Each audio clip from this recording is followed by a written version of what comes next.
jawaban singkat itu, Andi merasa terinspirasi dan semangat hidupnya kembali membara. Dia sangat berterima kasih kepada kakek dan pergi dengan hati yang gembira karena ia kembali bersemangat berjuang untuk tujuan kehidupan yang diinginkannya. Dari kisah Andi tersebut mengajarkan kepada kita bahwa hidup memang tidak selalu mudah, namun kita harus tetap bersikap positif dan terus berusaha untuk mencapai tujuan kita. Kita juga harus belajar memanfaatkan kelebihan kita dan berusaha memperbaiki kekurangan kita. Semangat hidup yang tinggi akan membuat kita mampu menghadapi segala tantangan dan menjalani kehidupan dengan lebih baik. Mungkin sekian dari saya. Wassalamualaikum warahmatullahi wabarakatuh.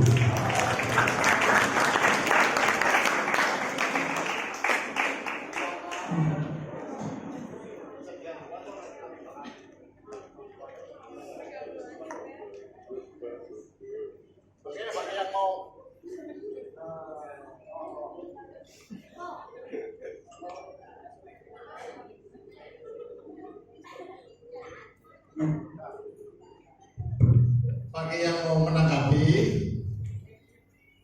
silakan nanti siapkan. Sementara yang akan kita laksanakan adalah bagi mereka semua akan menyajikan ide, cerita atau pendapat, sehingga mereka nanti selesai semuanya bisa salah satu dari kalian secara acak bisa menanggapi. Berikutnya 10 TM 5 Rizky, silakan.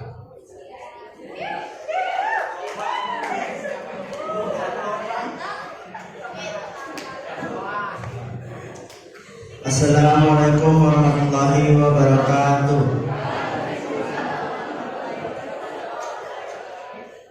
Perkenalkan, nama saya Rizky Abdurrahman dari 10 DGM 2. Saya akan menceritakan dua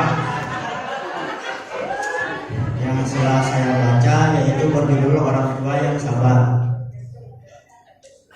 Suatu hari seseorang penduduk desa yang sedang melewati sebuah gunung bertemu dengan seorang laki-laki tua yang buta dan menderita sebagai penyakit di sekujur tubuhnya.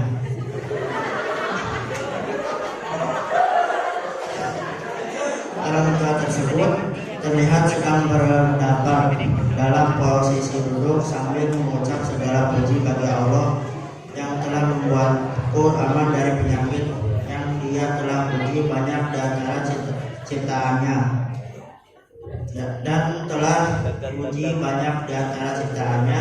dan dia memang lebih memilihku daripada banyak di antara mereka yang dia ciptakan.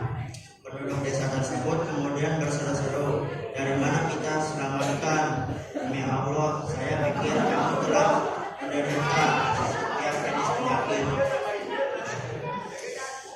Orang tua itu kemudian mengangkat kepalanya dan berkata, "Bukanlah aku masih memiliki lidah untuk mengucapkan keesaannya, dan dengannya aku dapat mengingatnya setiap saat, dan tidakkah aku masih memiliki hati dan dengannya aku dapat mengenalnya?" Jawab orang tua itu cukup untuk membuat penduduk desa bertaubat kepada Allah Subhanahu wa Ta'ala atas dosa-dosanya dan meminta ampun kepadanya. Sekian dari saya. Wassalamualaikum warahmatullahi wabarakatuh. Waalaikumsalam warahmatullahi wabarakatuh. Berikutnya 11 DGM 1 Osama, silakan. Assalamualaikum warahmatullahi wabarakatuh. Perkenalkan, nama saya Osama Ali Rasyid dari kelas 11 DGM 1. Di sini saya akan menceritakan yang berjudul Tanda di Hutan. Suatu hari, seorang petualang bernama Sarah memutuskan untuk melakukan perjalanan solo ke hutan yang belum pernah ia jelajahi sebelumnya. Dengan bekal peta, kompas, dan semangat yang tinggi, dia memasuki hutan yang penuh misteri. Sarah berjalan melalui hutan selama berjam-jam. Tiba-tiba, dia melihat sesuatu yang menarik di perhatiannya. Di antara pepohonan yang lebat ada serangkaian tanda-tanda. Mereka terlihat seperti petunjuk jalan, seperti petunjuk menuju sesuatu yang penting. Dengan rasa ingin ingin tahu yang besar. Sarah mengikuti tanda-tanda tersebut. Dia melewati jalan-jalan yang terjal dan sungai-sungai yang deras. Setelah berjam-jam, dia sampai di sebuah tebing yang tinggi. Di sana ia menemukan sebuah gua yang indah. Dalam gua itu ia menemukan catatan yang ditulis oleh petualang sebelumnya. Catatan itu berisi pesan yang menginspirasi. Pesan tersebut mengatakan keajaiban ada di mana-mana asalkan kita memiliki keberanian untuk mencarinya. Sarah merenungkan pesan tersebut dan merasa terinspirasi. Dia menyadari bahwa petualangan ini adalah tentang lebih dari sekadar menjelajahi hutan. Ini adalah tentang menjelajahi dirinya sendiri, mengatasi rintangan dan menemukan keajaiban di tempat yang paling tidak terduga. Dengan semangat yang diperbarui, Sarah kembali ke hutan, kali ini dengan pandangan yang berbeda. Dia terus menjelajahi dan menemukan keindahan dan keajaiban di alam liar, sambil selalu mengingat pesan inspirasi yang dia temukan di gua. Cerita ini mengajarkan kita bahwa setiap perjalanan hidup kita mungkin akan menemui tanda-tanda dan petunjuk membawa kita pada pengalaman yang luar biasa. Yang penting adalah memiliki keberanian untuk menjalani perjalanan dan melihat keajaiban di sekitar kita. Mungkin dari saya, wassalamualaikum warahmatullahi wabarakatuh. Waalaikumsalam warahmatullahi wabarakatuh. Ada yang sudah mau bersemangat ya?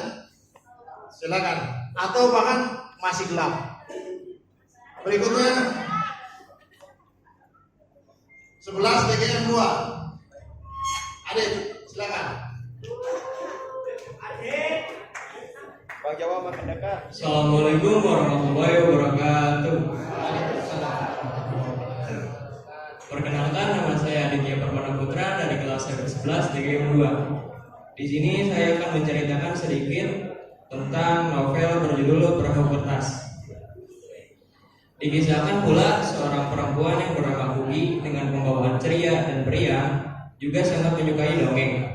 Kebiasaan Kugi menuliskan segala perasaannya pada kertas yang kemudian dibentuk seperti perahu, lalu menghanyutkannya di sungai berharap Dewa Neptunus membacanya. Kugi memiliki dua orang sahabat yang bernama Eko dan Wani.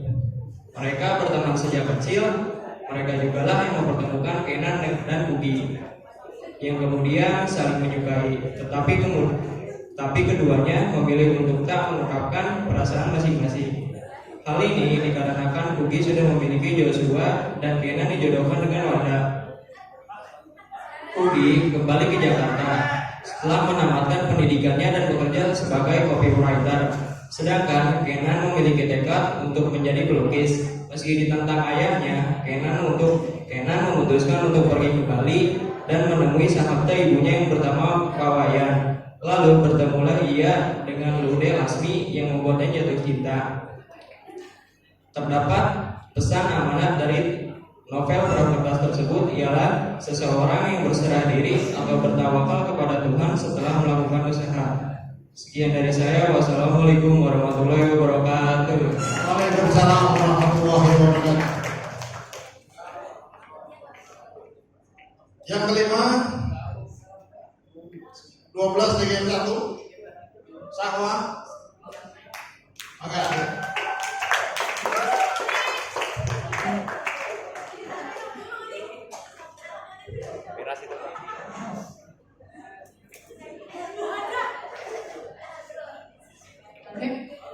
Assalamualaikum warahmatullahi wabarakatuh. Sebelumnya perkenalkan, nama saya Sahwa Nobita Putri Syarifudin dari kelas 12 DGM 1.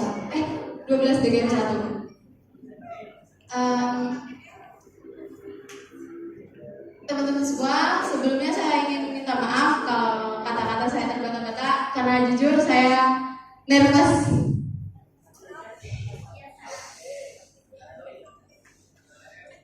Di sini saya akan menyampaikan atau memberi tips bagaimana cara belajar efektif dan gampang membuat materi itu masuk ke dalam otak kita. Ada 8 poin yang akan saya sampaikan. Pertama adalah cari tahu gaya belajar yang paling tepat. Nah, pada umumnya kita belajar dengan melihat, melakukan, dan mendengar.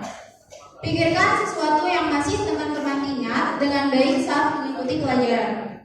Apakah teman-teman belajar sambil melakukan sesuatu? Teman-teman bisa belajar dengan efektif jika sudah tahu cara belajar yang paling tepat. Atau bisa juga kerjakan tes melalui internet atau menentukan gaya belajar yang paling tepat untuk teman-teman. Yang kedua adalah bebaskan diri dari hal-hal yang mengalihkan perhatian selama belajar, seperti notifikasi handphone. Menurut saya, kalau misalkan teman-teman ingin fokus, sebaiknya handphone teman-teman itu di silent, supaya kalau misalkan ada chat masuk atau notifikasi kayak Shopee kayak gitu-gitu di silent.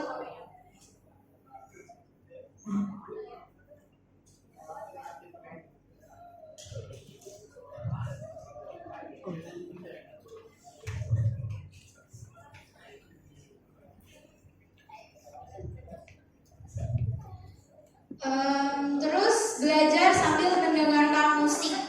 Menurut saya itu memang sebagian orang ada yang menganggap bahwa belajar sambil mendengarkan musik itu kayak lebih enjoy, tapi tidak menurut saya. Saya kalau misalkan lagi ngerjain tugas atau lagi ngafalin itu harus hening dan sepi supaya apa yang saya pelajari itu bisa lebih cepat masuk ke otak.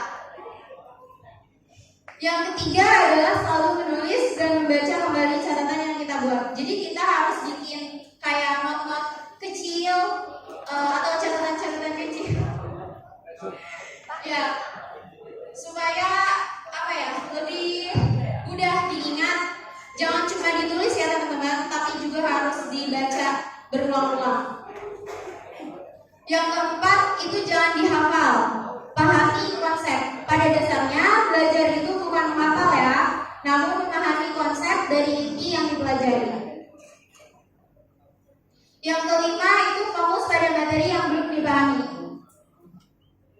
Cara efektif belajar lainnya yang dicobalah untuk fokus terhadap materi yang belum dipahami.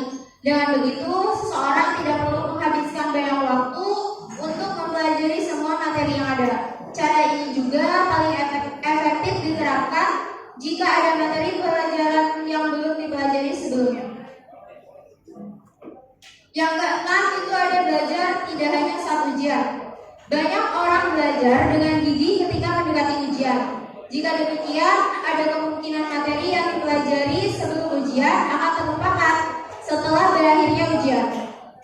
Selain itu, belajar menjelang ujian justru kurang efektif karena tidak semua materi pembelajaran dapat dipahami dengan baik. Yang ketujuh itu mintalah bantuan kalau Anda mengalami kesulitan.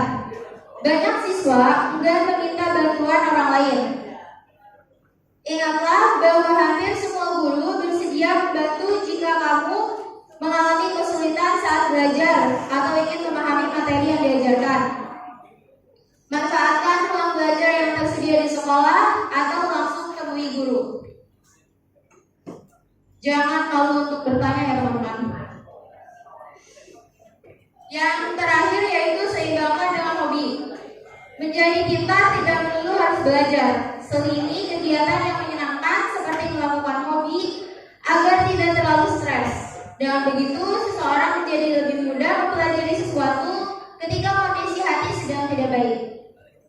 Untuk saya dan teman-teman, semangat belajarnya dan jangan pernah berhenti untuk ingin tahu dan mencoba hal baru.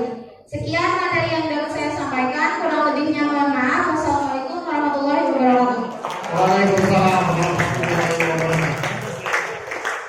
Selanjutnya yang terakhir, Reza, silakan. Diskualifikasi. Keluar. Assalamualaikum warahmatullahi wabarakatuh. Waalaikumsalam. Perkenalkan, nama saya Reza Pintar Roman. Saya dari 12 2 Komunisar or something. Oke, saya akan menceritakan tentang buku saya yaitu My Enemy Is Me. Jadi di buku mengajarkan kalian supaya tidak terlalu pede, tapi juga tidak sombong terhadap diri sendiri. Kalian harus pahami diri kalian sendiri. Kalau misalkan musuh terberat kalian itu gak selalu tentang orang lain, tapi bisa jadi diri kita sendiri. Dan juga dari buku ini juga mengajarkan kita kalau misalkan kita itu gak boleh namanya kasar sama diri kita sendiri, tapi kita harus keras sama diri kita sendiri.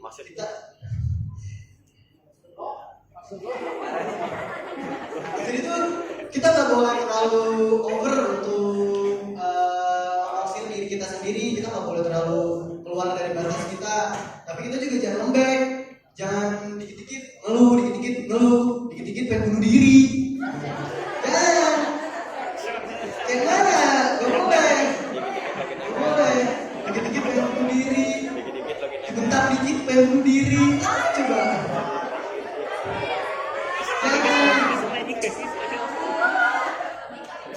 Belum pernah kan dilempar pisau sama kakak kalian? Sekarang banyak banget kasus bunuh diri. Mereka nggak kenal sama diri mereka sendiri. Terlalu putus asa, nggak bisa mikirin untuk masa depannya. Padahal banyak orang yang mengharapkan kita untuk jadi something. Entah itu orang yang kita cintai atau orang yang mencintai kita. Jadi jangan selalu berpikir putus asa, nyerah, tapi lihat ke depannya.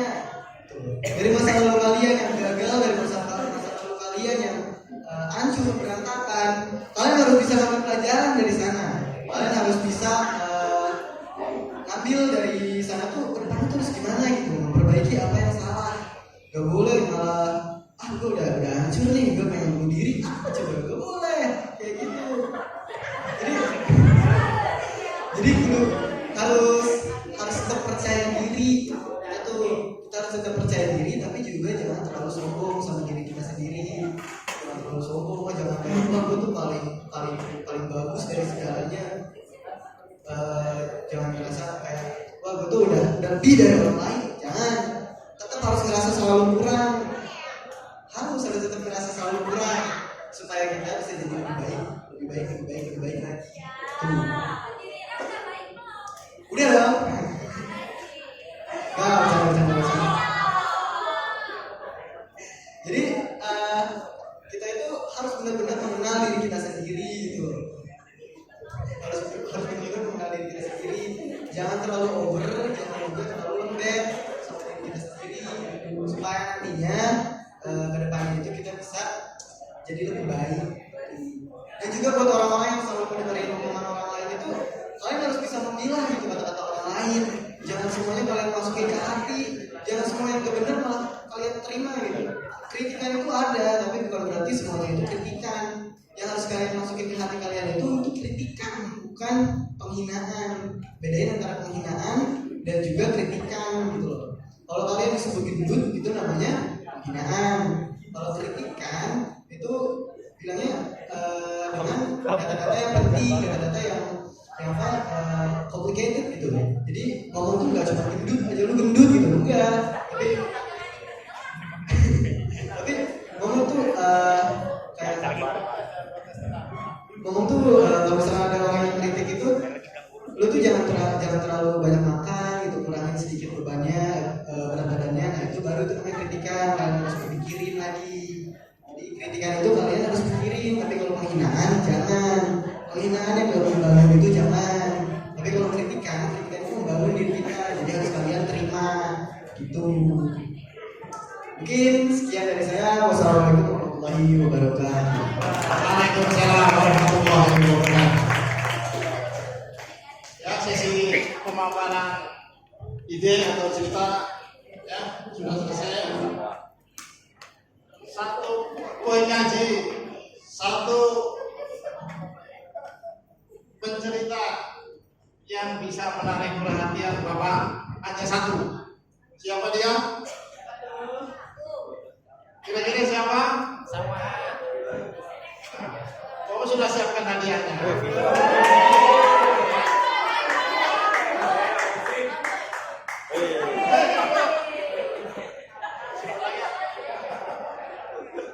Ada satu yang yang membawakan cara belajar efektif. Ya, yang pertama ada 8 yang tadi sebutkan, Bapak menambahkan 1 di awal dan 1 di akhir. Yang pertama harus ditambahkan, yang pertama baca Bismillah. Ya. Dan yang terakhir baca Alhamdulillah. Insya Allah belajar kalian nanti akan menyerap dan barokah. Ya. Karena Bapak sudah sebutkan, berarti Bapak langsung berikan hadiahnya.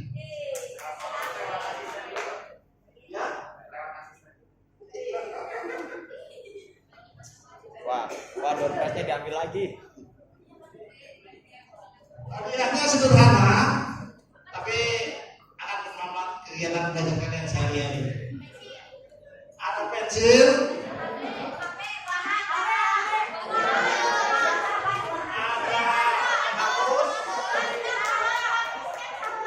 ada handphone,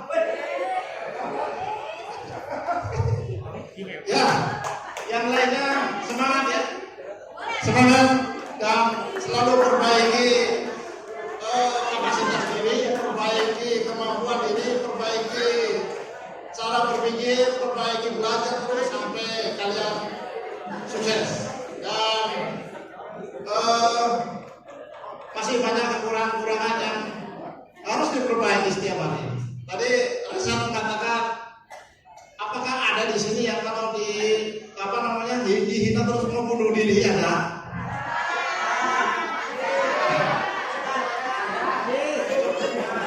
Coba yang dihina kemudian mau bunuh diri, ada nggak?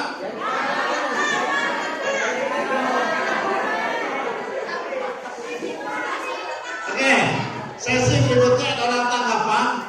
Ada tiga hadiah yang menunggu, 3 tanggapan terbaik, ya, 3 tanggapan terbaik yang bisa menanggapi lebih dari 1 penyaji atau minimal 1 penyaji. Silakan tanggapi dan Bapak akan memilih mana yang terbaik. Tanggapan yang pertama, 10 TM4 Tata Naik, maka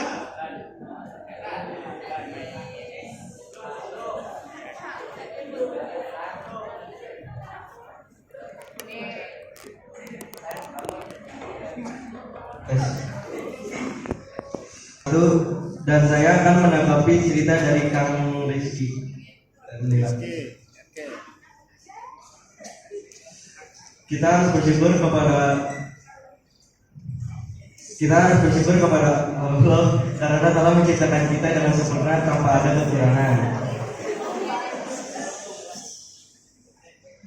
Dengan kesempurnaan ini kita harus mensyukuri dengan cara menyebut asma Allah yang baik-baik dan melakukan perbuatan baik dimanapun kita berada dan menjauhi semua larangannya. Dan jika sakit kita harus banyak ikhtiar dan tidak boleh mengeluh terus. Insya Allah kita pasti sembuh karena Allah Maha mengetahui hambanya yang kesulitan. Wassalamualaikum warahmatullahi wabarakatuh.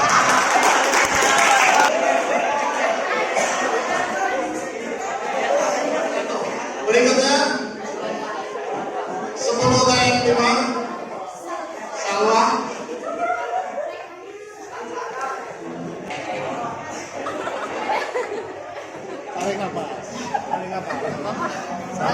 Santai nggak apa-apa.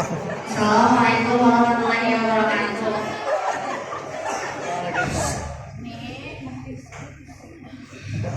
Saya di sini akan menanggapi cerita dari Kang Adit.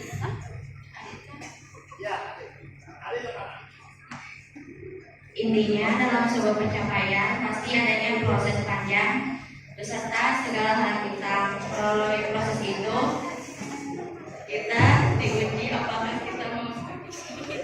kita mampu untuk menghadapi dan melewatinya atau justru benar di tengah jalan dan pasrah akan semuanya.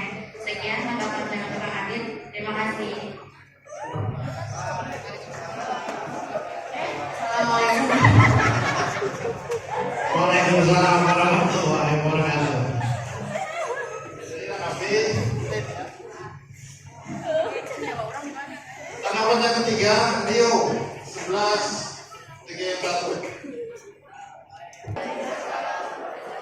Di sini saya ingin menanggapi cerita apa yang sudah disampaikan oleh Kang Adit kelas 11 DGM 2. Jadi cerita ini mengajarkan kita untuk memiliki kesan persahabatan yang kuat seperti Kugi, Eko, dan Odi serta konflik dalam hubungan Joshua dan Wana juga. Terdapat tema impian dan perjuangan keinginan dalam mengejar rasa-rasa ini. Sekian dari saya. Terima kasih. Wassalamualaikum warahmatullahi wabarakatuh.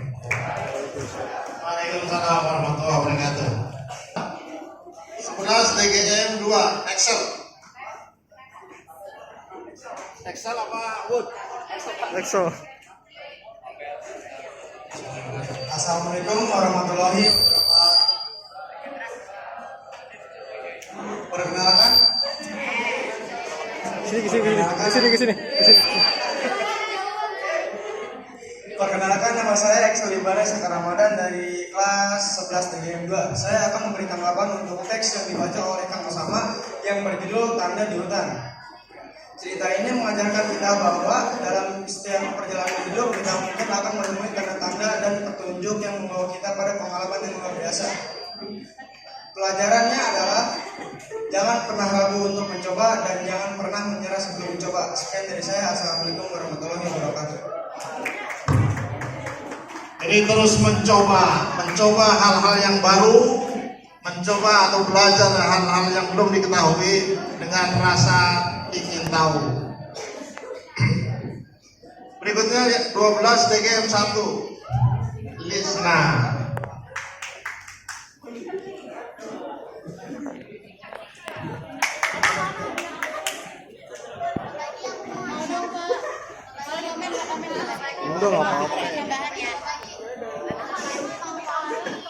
Assalamualaikum warahmatullahi wabarakatuh. Waalaikumsalam warahmatullahi wabarakatuh. Saya Mustahil Ali dari kelas 12 DGM 1. Saya akan mengomentari semangat hidup untuk mencapai kesuksesan yang dibacakan oleh Kang Nopal. Kehidupan seseorang akan lebih terarah dan lebih